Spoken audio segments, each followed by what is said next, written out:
Muy buenas noches, muy buenas tardes. Nos alegramos y nos gozamos una vez más con todos vosotros por tener la dicha de compartir este espacio, este maravilloso encuentro, una vez más.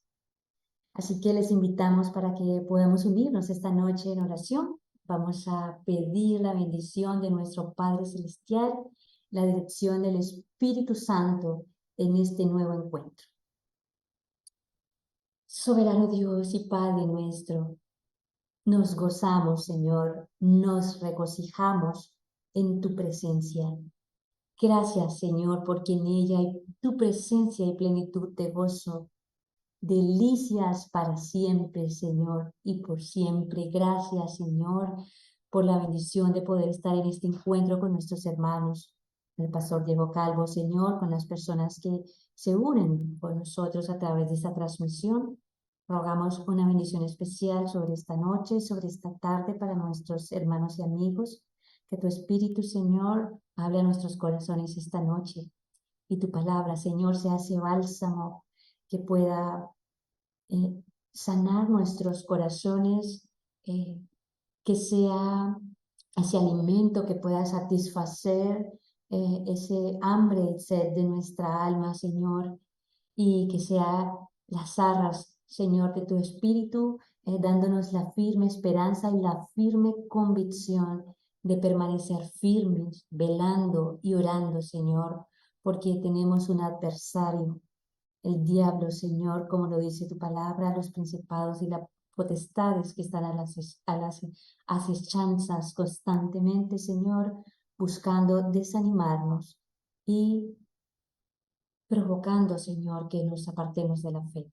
Rogamos esta noche tu santa dirección, que tu Santo Espíritu, Señor, nos guíe en esta hora y podamos ser henchidos por el poder de tu Espíritu esta noche. En Jesucristo nuestro Señor te damos gracias y pedimos tu bendición. Amén.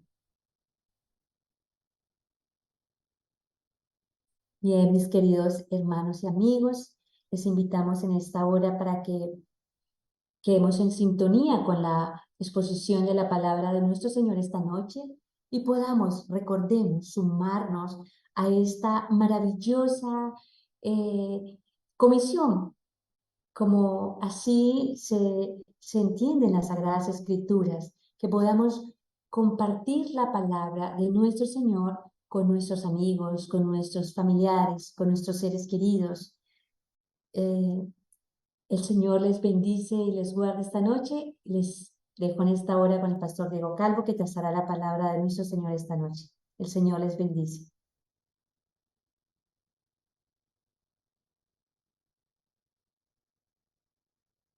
Muchas gracias, Mari, por tu oración, tu introducción, como siempre. Vamos a intentar en este ambiente, en este clima, en esta espiritualidad, compartir con una ayuda para que nos sea más ameno. Si podemos compartir juntos la temática de hoy. ¿Sí? Muy bien. Hoy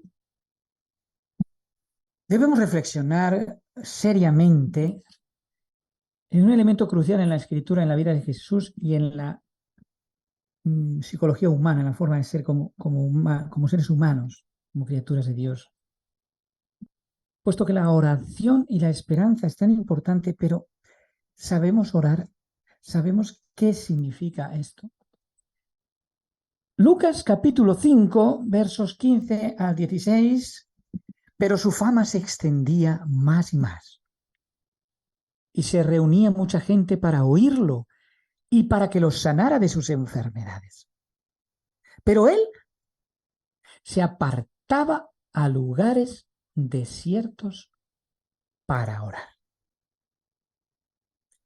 No es que viviera una vida monástica, puesto que la fama se extendía, era un joven intrépido, un hombre de Dios Jesús. Dios Jesús era un hombre de acción social, no aislado del mundo, en el mundo, sanando. Su fama se extendía. Mucha gente le seguía, claro. Un gran rabí, un gran maestro. Y él se apartaba. Eso no quiere decir como los pietistas entendieron. Bueno, pues mi vida va a ser dedicada completamente a la oración y me aíslo del mundo en esos preciosos conventos de aquellas épocas. Pero esto no es lo que hace Jesús. Jesús lo hace en momentos puntuales, curiosamente paradójicos, donde hay un gran reconocimiento social, pero él prefiere, ¿por qué? Prefiere apartarse a lugares desiertos para orar. No desaparece, ¿de acuerdo? Continúa su obra. Pero le dedica este espacio a la oración y de esta manera. Yo me pregunto por qué. La importancia de la esperanza en Dios y la oración sincera, porque evidentemente nos agarramos bien por temor o bien por alegría, por temor a lo que va a suceder, por temor a lo que pensamos que va a suceder, que luego tal vez nunca sucede, a las necesidades artificiales que vamos creando y que nos va creando la sociedad, que no son tales, pero que nos angustian. Le damos importancia a la esperanza en Dios y le damos importancia a la oración. Pero ¿cómo orar? ¿Y por qué? Bien, evidentemente la esperanza en una entidad trascendental de carácter divino nos ayuda, que le conocemos a través de la Escritura. No es una energía sin persona, sin antropología, sin saber, oh Dios, quién eres, cómo son tus labios, que eres, oh Dios, eres personal para nosotros. No es un ente. Entonces, por un lado, en primer lugar, tener esperanza en una entidad así, en un ser así, en una deidad, está preocupada por nosotros. Claro, es una deidad, no me voy a inventar qué tipo de deidad es o lo que me dicen o me enseñan que es ese tipo de Dios, sino que lo encuentro en la Biblia. Por eso tenemos que partir de esa base. Es decir, partimos de la base en la Escritura. La Escritura nos guía. Entonces, ¿qué nos dice la Escritura? Que esa entidad trascendental de carácter divino está interesada en nuestro bienestar. Por lo tanto, ya es algo de gran valor. Es decir, ¿quién espera algo de mí? La divinidad, la deidad, Dios mismo, personal. 2, proporciona aliento y consuelo en tiempos de adversidad. Evidentemente, también esa reflexión en que las cosas mejorarán, esa meditación que el propio ser humano tiende a, bueno, vendrán tiempos mejores, pero aquí es algo un poquito diferente, porque si partimos de la palabra de Dios y si partimos de la Escritura y de ese Dios personal, proporcionar aliento y consuelo en tiempos de adversidad, de Dios, es distinto. Es distinto. Y esto es importante para Jesús cuando él, a pesar de ser famoso y de tener ese reconocimiento social, no lo está pasando bien. Para él no es un momento de éxito porque entiende que es aclamado por las cosas que hace, no por el conocimiento de su padre. Y lo pasa mal, curiosamente, en esa adversidad que él tiene, que por eso se aísla en momentos puntuales para recuperar fuerzas, para compartir, para decir, Señor, cuidado, porque puedo despistarme de mi objetivo, etcétera, como él orase, ¿no?, en su intimidad con Dios. Tercero, situado en el dominio de lo metafísico, es decir, algo que sea trascendental a nosotros, no tiene por qué ser completamente lógico, completamente racional, es decir, en esa reflexión, esa oración, esa meditación, yo tengo que dejarme desnudar por Dios, el eternamente otro. Cuarto, la confianza en la divinidad es esencial en la vida religiosa. Si no partimos de esta base, nada, absolutamente nada, tendrá sentido. En tiempos difíciles que los vivimos, la divinidad tiene un propósito, Dios mismo tiene un propósito, Jesús tenía un propósito para cada uno de nosotros. Esta es una frase típica evangélica, que es muy bonita, pero que está cargada de peligrosidad. Dios tiene un propósito para ti, cuidado. Cuidado. Cuidado con lo que crees, cuidado con lo que oras. Primero, por si se cumple. Y segundo, por si te engañas. Si Dios tiene un propósito para mí, ¿por qué me suceden las cosas que me suceden? ¿Y qué estoy diciendo? Ya está Diego diciendo cosas raras. Lo que pretendo decir no es raro, sino trascendental. Si Dios tiene un propósito para ti, para mí, y lo crees de verdad, no crees en las consecuencias, en las acciones, en lo que está ocurriendo, sino en la persona que hay detrás de todo esto. Y veremos un ejemplo después. Dejadme un poco más adelante expliquemos esta parte. La fe trae tranquilidad y paz en tiempos de sufrimiento. Lo vemos en muchos ejemplos en la Escritura, en el mismo Jesús, lo veremos. Porque parte de esa base, no te quita el sufrimiento. ¿No? Señor, oro para que no me duela la cabeza. No, pues te dolerá. Pero esta fe, que no el mundo la da, sino que proviene de Dios, es diferente. Luego, una oración sincera es una manera de conectarse con Dios y de pedir su ayuda. ¿Cómo hacerlo? Cuando los discípulos ven a Jesús, la reacción inmediata es: Señor, Señor, enséñanos a orar. No tenemos ni idea, pero han orado toda su vida porque son judíos jóvenes. Y cuando ven a Jesús, su rostro probablemente: ¿por qué no nos enseñas a orar? Por lo tanto, la esperanza y la oración en la Biblia tiene, en mi opinión, 4 partes. Hay muchos ejemplos que podemos ver y analizar el significado de esa esperanza en esa oración en el mundo cristiano, lo que supuso para ellos en esos momentos de persecución tan difíciles. Una esperanza que no les defraudó porque el amor de Dios ha sido derramado en nuestros corazones. Textos, que más que textos eran principios que ellos tenían muy interiorizados. No sé si nosotros hoy tenemos esta misma percepción con estos textos. Mirad, Romanos 5, Romanos capítulo 5, versículos 2 al 5. Estos pasajes están en la vida de las comunidades cristianas, en Calisto, en las catacumbas, en la persecución más terrible que han podido vivir nuestros antecesores. Romanos 5, 2, 5, por quien también tenemos entrada por la fe a esta gracia en la cual estamos firmes. Y nos gloriamos en la esperanza de la gloria de Dios.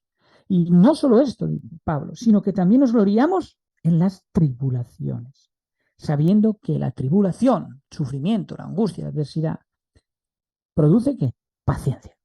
Si lo analizáis, es verdad, el sufrimiento al final, bueno, hay que esperar, ¿no? La operación, hay que esperar. ¿Qué va a ocurrir? Hay que esperar. Produce paciencia. La espera es impaciente. Yo quiero ya el resultado. Bueno, espera, ya es paciente.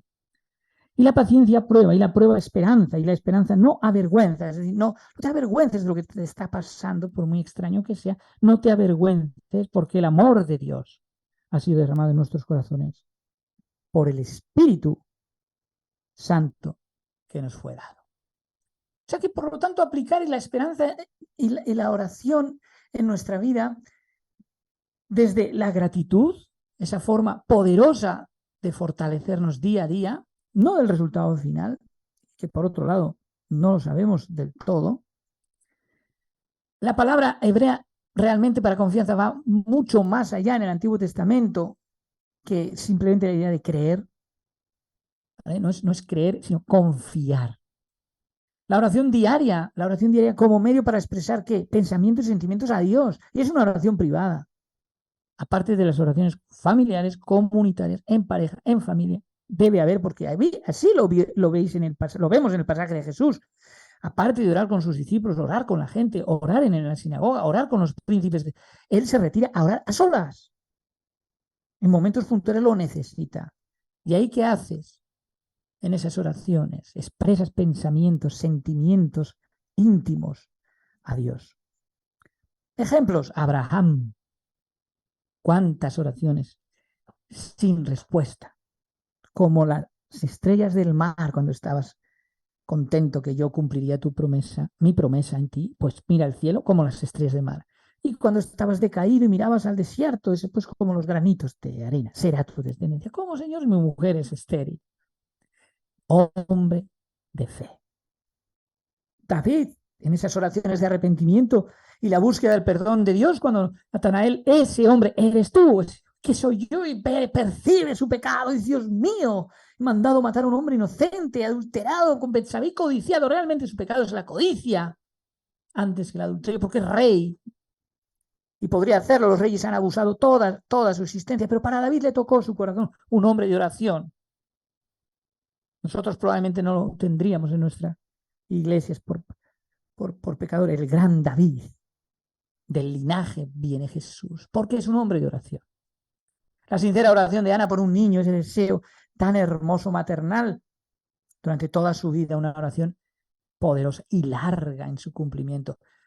Por supuesto, Jesús, como veremos después en Getsemaní y en algunos otros ejemplos más. Por lo tanto, la oración, en primer lugar, nos da un sentido de esperanza, nos da un sentido de seguridad en la fidelidad de Dios a pesar de las circunstancias. Dos, a través de ella expresamos que nuestra confianza en la providencia de Dios, no qué va a pasar, no lo podemos saber exactamente, pero seguro que Dios no nos va a abandonar o nos dará respuestas a su tiempo, o sencillamente, aunque la respuesta no sea la deseada ni la que esperamos, seguiremos esperando todo lo que haya que esperar, y lo veremos después en la reflexión que haremos para terminar. La oración proporciona, tercero, fuerza interior, paz durante tiempos difíciles. La oración sincera, verdadera. Cuarto, la esperanza se nutre ¿en qué? Se nutre a través de la oración constante y la confianza en Dios. ¿Qué voy a decir siempre lo mismo? ¿Qué palabras usar? Porque no me responde. No hay una comunicación como la que hay de forma humana, pero es una comunicación. Aprendamos a vivir ese tipo de comunicación. No es que Dios nos va a hablar como nos habla nuestra esposa, nuestros hijos, nuestros profesores, nuestros amigos. No, evidentemente, pero Dios habla de muchas maneras. Eso no quiere decir que la comunicación no pueda existir. Oraciones de adoración, oraciones de acción de gracias, distintos tipos. Está abierto todo un mundo para ti, para mí. Porque la oración no se limita solamente a suplicar, es también un acto en sí de adoración, un acto de acción de gracias, ella misma, per se. La oración o las oraciones de adoración reconocen la soberanía de Dios, magnifican su grandeza. Expresar gratitud a través de la oración ayuda ¿al qué? A cultivar una percepción de humildad, de sentimiento, de pertenencia. Gracias, Señor. Oh, gracias, Señor. Hay oraciones que realmente no dan gracias. Son oraciones extrañas porque cuando no agradecemos en nuestras oraciones quién es Dios y cómo es Dios, realmente se convierten en una petición, en un pensamiento intelectual. Moisés se comunica con Dios, querida iglesia, es una figura importante en toda la escritura. Él enfatiza también el significado de la oración. Experimenta de primera mano el poder de la oración cuando el único hombre en esta tierra se comunica con Dios a través de una zarza ardiente, a través de una teofanía, una manifestación de Dios. Mirad qué impresionante, ¿no? Podemos expresar también en nuestra vida este tipo de acciones. Pueden ocurrir porque nadie puede decir que no, cómo va a comunicarse con Dios. Es algo muy íntimo. Enseñó al pueblo de Dios la importancia de buscar a Dios, de orar para obtener una guía y una ayuda en nuestra vida. Y su ejemplo nos recuerda que la oración es una manera de conectarnos con el Todopoderoso. David demanda un corazón roto, conocido por esos salmos preciosos que no se hubieran escrito sin el dolor que produce el pecado. Que alguien pueda burlarse de la jamartología, es decir, la disciplina teológica que estudia el pecado, que estudia una asignatura troncal, toda una asignatura para estudiar jamartos, el pecado, fallar al blanco. Para David no le puedes decir, bueno, es que el pecado al final te arrepientes y ya está. No, es dolor al alma, dolor por lo que has hecho realmente, y eso produce unos salmos llenos de súplica, de arrepentimiento, de alabanza, y un medio para derramar nuestros corazones ante Dios, porque expresas alegrías, tristezas, esperanzas, temores, y encuentras consuelo y fortaleza. Esto puedes hacerlo en familia, puedes hacerlo en comunidad, pero sobre todo puedes hacerlo en la soledad, que es por eso que Jesús necesita esos momentos. El ejemplo de David nos demuestra la relación íntima que la oración puede cultivar con Dios, se puede cultivar y que funciona. Jesús enseña a sus discípulos a orar. Señor, enséñanos a orar con el Padre Nuestro, como un modelo, no como un ritual para repetir sistemáticamente, sino como una manera de encajar. Un día podremos analizar el Padre Nuestro en el idioma original para encajar puntos básicos de una vida devocional. Jesús, el Hijo de Dios, enseñó toda su vida sobre la oración en su ministerio, sobre su ministerio terrenal, la importancia de orar. ¿Por qué ora Jesús si es Dios? Hizo hincapié en la importancia de esta oración, sobre todo regular, persistente. Nos recuerdan que es un componente importante en nuestra devoción con Dios. E instó a sus discípulos, les instó para orar con fe, buscar la voluntad de Dios por encima de todo. No siempre la podemos encontrar, pero ya el buscarla es un acto de ayuda. Pablo es otro ejemplo de oración sin cesar. Entiende la oración que no se limita a momentos o lugares específicos. De repente, Dios mío, estoy en esta situación. Esta vez si me sacas, te prometo que... Porque tienes miedo. O al revés, una gran noticia. Oh, gracias Dios, siempre has estado ahí, ¿sí? Pablo, un apóstol de Cristo, enfatiza la necesidad de una oración continua. Él creía en el poder de la oración persistente. ¿Para qué? Para crecer en Cristo de forma espiritual, para transformarse. Y las enseñanzas de Pablo nos inspiran para un estilo de vida que ha de basarse en la oración. ¿Cómo orar allá tú? Recuerda que al orar puedes estar cometiendo un pecado. ¿Qué? Repite. Al orar puedes estar cometiendo un pecado. ¿Qué estás diciendo? Que orar puede ser pecar. ¿Qué? Cuando oréis, no oréis como aquellos que les gustan ser vistos. Los principales acusadores de Jesús, algunos de los fariseos, ¿oraban? Oraban. Esas oraciones estaban cargadas de maldad.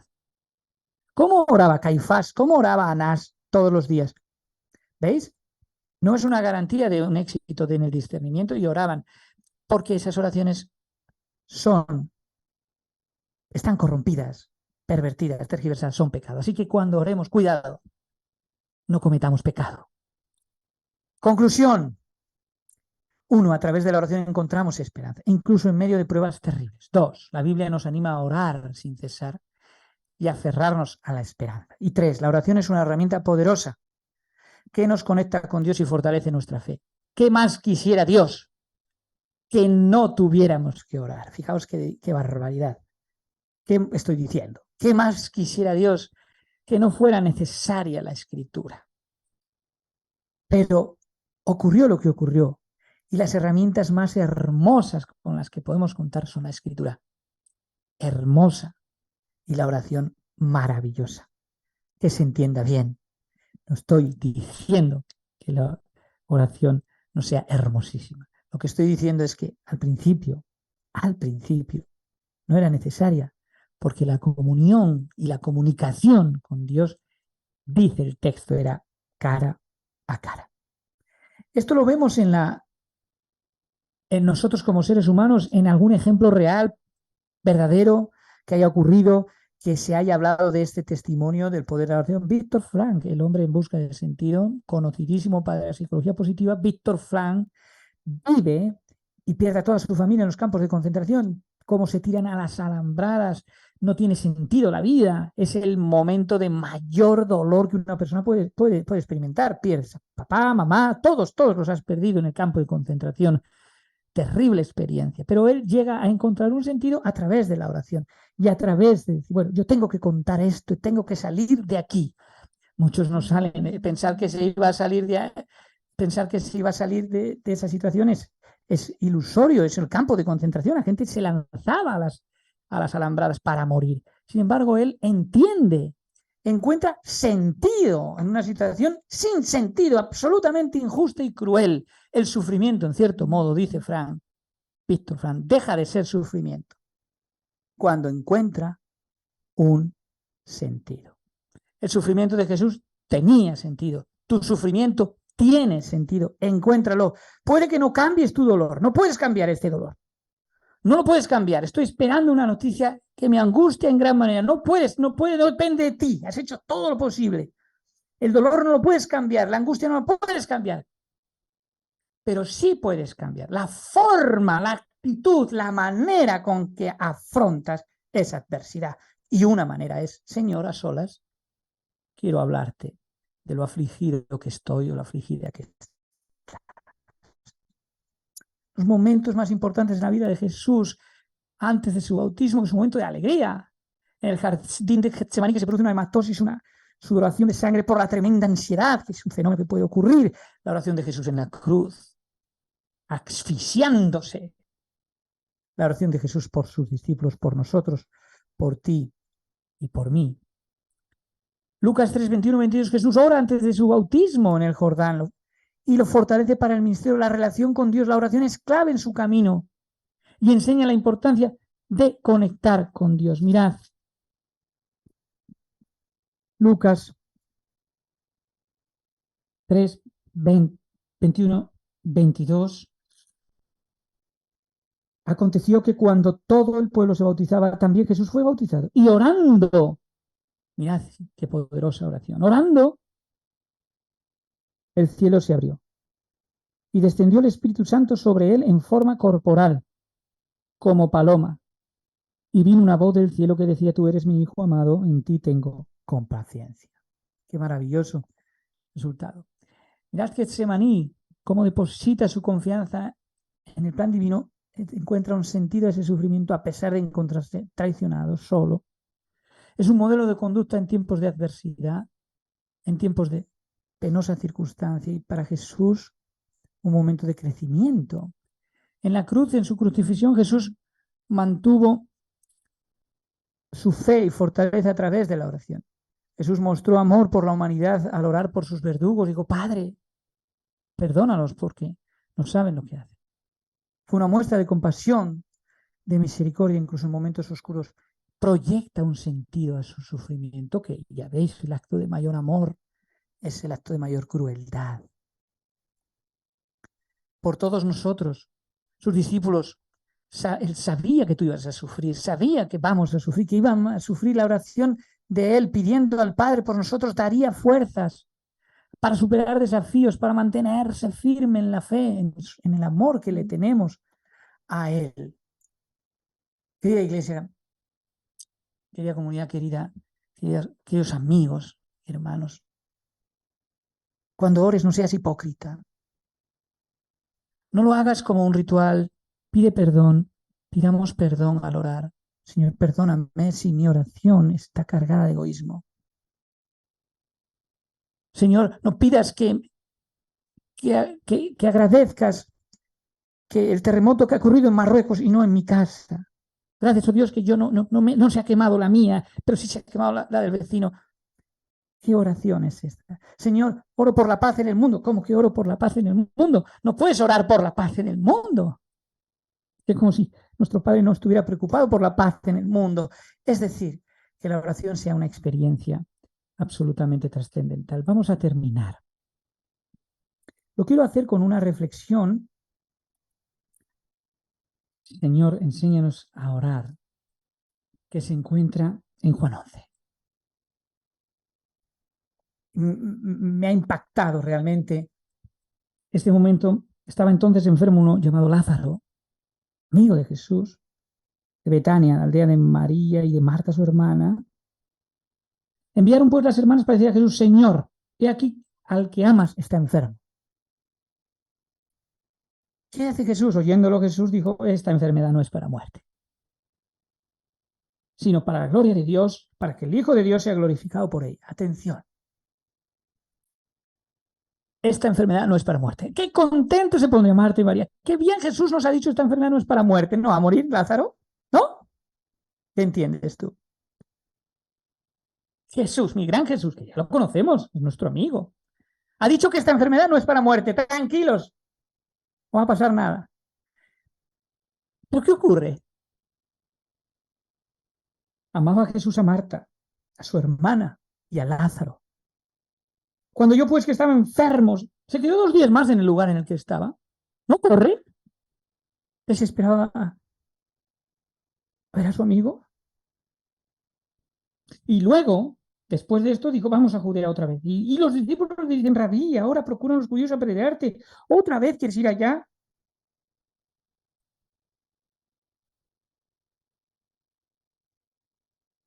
Así que se presenta en una situación que Lázaro evidentemente ha enfermado y ha muerto. Pero si el Señor Jesús nos había dicho que Lázaro, esta enfermedad, no era para muerte, se acabó, ya no hay fe, es un fracaso. No tiene sentido mi vida religiosa, he orado todo, mi vida he creído, en ti he creído, que tú has dicho que esta enfermedad no es para muerte. Y mira, Lázaro está muerto. Y Jesús dice, nuestro amigo Lázaro duerme. Pero ¿cómo puedes decir en un funeral? En un funeral, tranquilos, Lázaro duerme, voy a despertar. Porque para Jesús lo importante es la fe. ¿Qué tipo de fe? Una fe que trasciende a toda lógica humana. ¿Por qué? Porque Lázaro ha muerto. Y Jesús me ha dicho que no iba a ser una enfermedad para muerte. Luego, ¿me mintió Jesús? ¿Cuál fue el resultado final, querida iglesia? ¿Era o no era para muerte esta situación de Lázaro, que es la situación de todos nosotros ante la muerte, en donde no tenemos escapatoria? Y para Jesús es una demostración de su gloria, como Él tal cual prometió. Por lo tanto, nuestra fe debió seguir, Marta y María debieron seguir confiando cuando ya nada tiene sentido. Si Jesús ha dicho que esta enfermedad no es para muerte, no es para muerte. Pero mira, ¿está muerto? No lo sé. Sí, está muerto, pero Jesús me prometió esto. ¿Cuánto tuvieron que esperar? ¿Cuándo perdieron la fe? ¿Cuándo la has perdido tú? Tienen todo la lógica del mundo para perder la fe, tienen toda la razón del mundo. Ha muerto, bueno, lo han creído mientras ha sido así, pues me equivoqué. Jesús me dijo, oye, yo creí, pero bueno, Lázaro ha muerto. Sin embargo, mira, sorpresa. Jesús lo despertó. Por eso, orar y esperar en Dios lo es todo. Señor, enséñanos a orar y a esperar. Oremos. Padre Santo y querido, ayúdanos en la oración, ayúdanos en nuestra vida. Rogamos que tu Espíritu Santo nos ayude a vivir en sintonía con lo que tú significas, Señor. Gracias por tu inmenso amor y gracias por lo que haces por nosotros. Señor, que la oración igual que nos enseñaste sea un momento en nuestra intimidad de verdadera paz y felicidad, Señor. Gracias por todo. En el nombre de Jesús, nuestro Señor.